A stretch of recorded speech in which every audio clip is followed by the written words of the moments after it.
Hello, and welcome back to Talk About It in English. I am so happy you are here with us today. If you are new here, this is the place where we take real life, your chaotic, busy, wonderful life, and we give you the exact English words you need to live it. We don't just study grammar rules on a whiteboard. We talk about what you actually do every single day. And today, we are tackling one of the most stressful parts of the day for any parent. That is right. We are talking about the morning rush. You know exactly what I am talking about. It is 7:50 in the morning. The school bus is coming in 10 minutes. Your coffee is cold. You are looking for a backpack. Your child is still sitting on the floor with one sock on. This is the moment where even advanced English learners panic. When you are stressed and you are watching the clock, your brain stops wanting to speak English. You want to shout in your native language because it is faster and easier. Exactly. It's the time pressure trap. When we are relaxed, we can say beautiful sentences like, "Good morning, darling, how did you sleep?" But when we are late, we freeze. Today, we are going to fix that. We are going to give you a script for the morning rush. We'll cover waking up, the bathroom routine, getting dressed, and getting out the door. These are phrases you can use on autopilot, so you don't have to think about grammar while you are looking for car keys. I think this is so important because if you can speak English during the most stressful part of the day, you can speak English anytime. So let's start at the very beginning, the wake-up call. Now, in a movie, parents wake their children up softly. The sun is shining. The birds are singing. Right. In a perfect world, or maybe on a Sunday morning, you can use gentle phrases. Let's practice a few of those first, just in case you have a calm morning. The most classic phrase is, rise and shine. I love that one. Rise and shine. It sounds so optimistic. Rise means to get up, and shine refers to the sun. It is a lovely idiom. Let's practice that.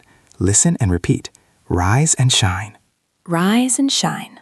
Another gentle one is simply, time to wake up, sleepyhead. We use the word sleepyhead affectionately for someone who looks tired or loves to sleep. Repeat after me. Time to wake up, sleepyhead. But let's be honest. On a Tuesday morning when the alarm didn't go off, we do not say rise and shine. We need urgent language. We need to communicate speed. The most common phrase I use when the schedule is tight is, we are running late. Notice that grammar. We are running late, not we run late.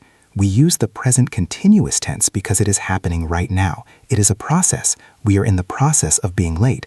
This is a great phrase to signal urgency to your children without screaming. It explains the situation. Listen and repeat. We are running late. We are running late. And if you need to be very direct, you can say, you need to get up now. But that can sound a little harsh. A better way to move things along is to give a time warning. For example, you have 5 minutes to get out of bed, or the bus will be here in 20 minutes. I like using the time warning. It puts the blame on the clock, not on you. It makes the clock the bad guy. Let's try a useful phrase for when the child is moving very slowly. You can say, let's get moving. This is a phrasal verb expression that means start your activity or increase your speed. It is very natural. Come on, let's get moving. That is a great one. Another one is chop chop. Have you heard that? It's a bit informal, maybe even a little funny, but it means hurry up. Chop chop, let's go. But be careful, it's very direct. If you want to be polite but firm, stick with let's get moving. So we have managed to get them out of bed. Now they are standing up, they are awake. But now we face the second hurdle, the bathroom. This is where a lot of parents get stuck because the vocabulary is very specific to hygiene. You know the words brush and wash, but do you know the little instructions that go with them? Let's talk about brushing teeth. You hand them the toothbrush, but kids love to just stand there and dream. You need to give them action words. A common command is brush up and down, or don't forget the back teeth. And here is a big one for smaller children. Spit it out. We use the phrasal verb, spit out. We don't just say spit. Spit is the action, but spit out implies removing something from your mouth completely. Rinse and spit out. Let's practice that combination because it is a daily routine. Repeat after me. Rinse and spit out. Rinse and spit out. Excellent. Now, what about washing the face? Often kids will just splash a little water and leave. You might need to say, use soap. Or here's a phrase I use with my kids. Get the sleep out of your eyes. Get the sleep out of your eyes. That is such a natural English phrase. Sleep here refers to that little crusty stuff you sometimes have in the corners of your eyes when you wake up. It is a nice way to tell them to wash thoroughly. Repeat after me. Get the sleep out of your eyes. Now, let's look at the toilet. I know, not the most glamorous topic, but we all have to talk about it. If you have young children, you are constantly reminding them of the process. The two big commands are flush the toilet and wash your hands. And don't forget, put the C down. That is a classic household debate. But let's look at the grammar of wash your hands. It is an imperative, a command. In the morning rush, we use a lot of imperatives. We drop the word you. We don't say you wash your hands. We just say wash your hands. It is faster. It is stronger. Right. And if they are taking too long in the bathroom, we go back to our urgency vocabulary. Hurry up is the standard one. But you can also say, we are waiting for you. Or, is everything okay in there? Is everything okay in there is a great parent code for why are you taking so long? It is polite, but it sends a message. Okay, so face is clean, teeth are brushed. Now we move to the big challenge, the bedroom, getting dressed. This is where the battle is fought, getting dressed.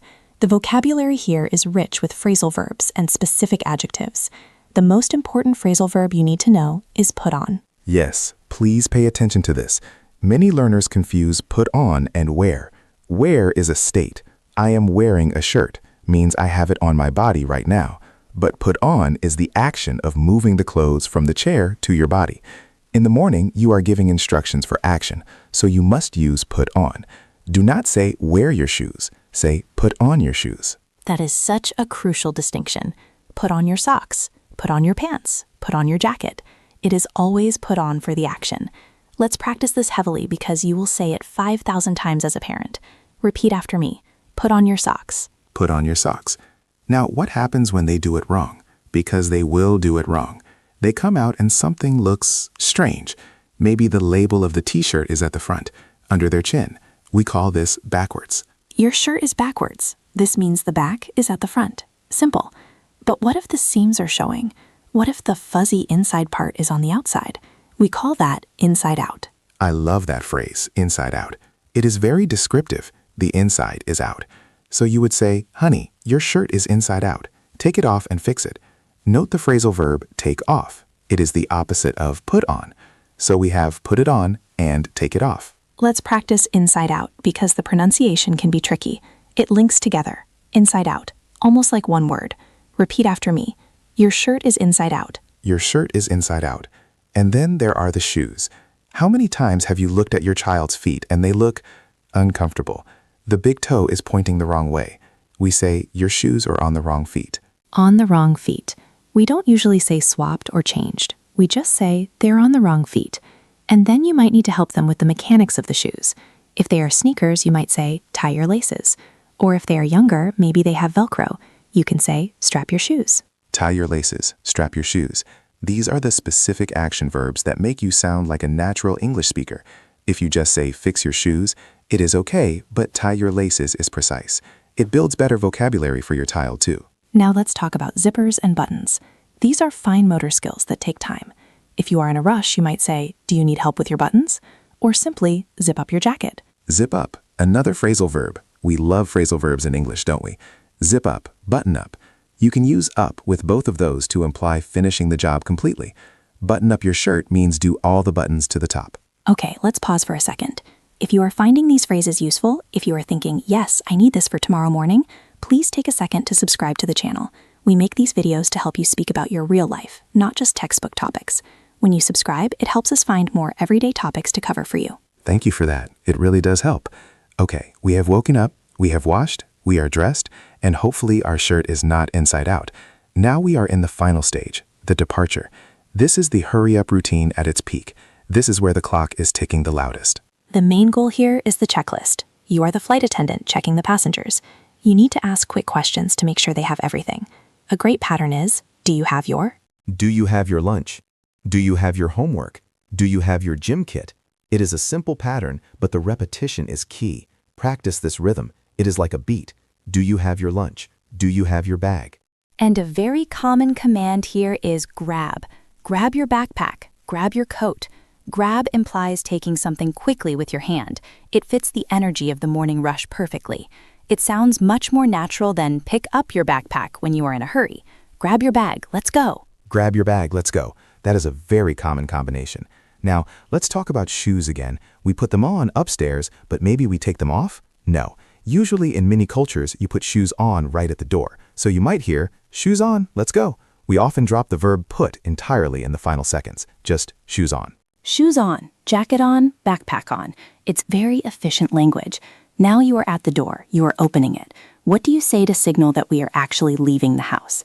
A fun phrase is, let's hit the road. Let's hit the road. It means let's start driving or let's start walking. It's an idiom related to travel. Hit the road. Another one is simply, off we go. That one is a bit more British perhaps, or a bit more gentle. Off we go. I use let's head out. Head acts as a verb meaning to move in a direction. Let's head out. It's very casual and common. So you have choices. Let's hit the road, off we go, or let's head out. But what if the child is still dawdling? Dawdling means moving slowly or wasting time. You are at the door, but they are looking at a toy. You need a final warning. The bus is coming, or we're leaving in 10 seconds. I count. Counting is a universal language. I am counting to 3. 1, 2. You usually don't have to get to 3. But in English, you can also say, I am locking the door. That usually gets them moving. That is a good trick. I am locking the door. It signals the absolute end of the routine. So we have built a whole routine here, from rise and shine to let's hit the road. I want to take a moment to talk about your tone of voice. When we are stressed, our voice goes up, we get shrill, we get loud. And when you are speaking a second language, stress makes your accent stronger and your grammar worse. It is a fact. So here's a tip. When you feel the panic rising, try to speak lower and slower. It sounds counterintuitive, you want to rush, but if you speak low and clear, your children will listen better, and you will find the English words easier. That is excellent advice. Instead of shouting, put on your shoes, try getting close, looking them in the eye, and saying firmly, put on your shoes. It gives your brain a chance to find the vocabulary. Let's try to put this all together. We're going to do a shadowing run. We will go through the whole morning in about 60 seconds. I will say the phrase, I will leave a small space for silence, and you repeat it immediately. Try to match my speed and my intonation. Are you ready? Let's do it. Imagine it's 7 a.m. Here we go. Rise and shine. Time to get up. We are running late. Let's get moving. Brush your teeth. Spit it out. Wash your face. Get the sleep out of your eyes. Put on your socks. Your shirt is inside out. Fix it, please. Grab your backpack. Do you have your lunch?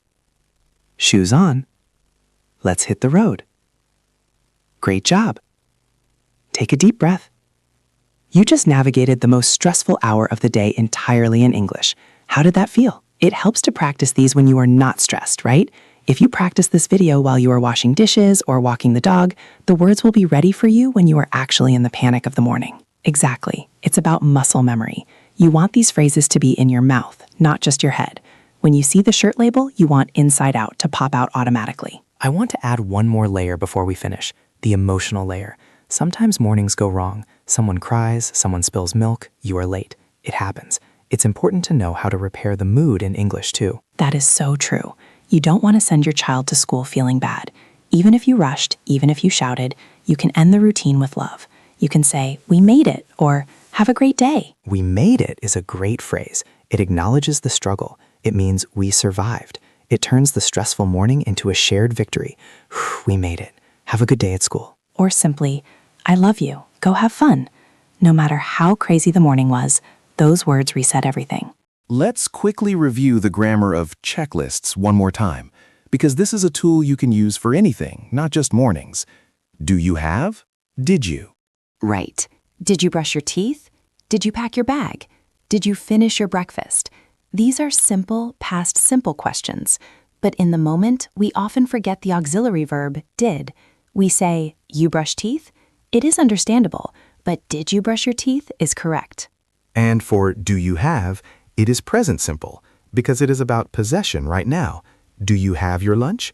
Not did you have your lunch, because they haven't eaten it yet. They are holding it. Do you have it? Small differences, but they make your English sound polished, and your kids are listening. If you speak clear, natural English to them, they will learn it too. You are their first teacher. That is a big motivation. Okay, We have covered a lot of ground today. We moved from the bed to the bus stop. We learned rise and shine, spit it out, inside out, put on, and hit the road. Here is my challenge for you for tomorrow morning. Do not try to do the whole routine in English if it feels too hard. Just pick one section. Maybe focus on the getting dressed section. Use put on and check for inside out clothes. Just do that part in English. Start small. Success builds confidence. And when you are ready, add the bathroom routine. Then add the breakfast routine. Soon your whole morning will be a fluent English environment. And remember, if you get stuck, if you forget a word, it is okay. You can always come back to this video and practice again. That is why we are here, to help you practice until it feels natural. We would love to hear from you in the comments. What is the hardest part of your morning routine? Is it waking them up? Is it the shoes? Is it breakfast? Tell us in the comments below. We read them and maybe we can make a video specifically about your problem. Yes, please let us know. And if you found this video helpful, please give it a like. It tells YouTube that this is useful content and it helps other parents find us. If you want to keep improving your daily English, make sure you are subscribed so you don't miss our next topic. We are going to help you talk about every part of your life. Thank you so much for watching and practicing with us today. Speaking English in the real world is brave. You are doing a great job. Absolutely. Keep practicing, keep talking, and don't let the morning rush beat you. You've got this. We'll see you in the next video. Bye for now. See you later. Let's hit the road.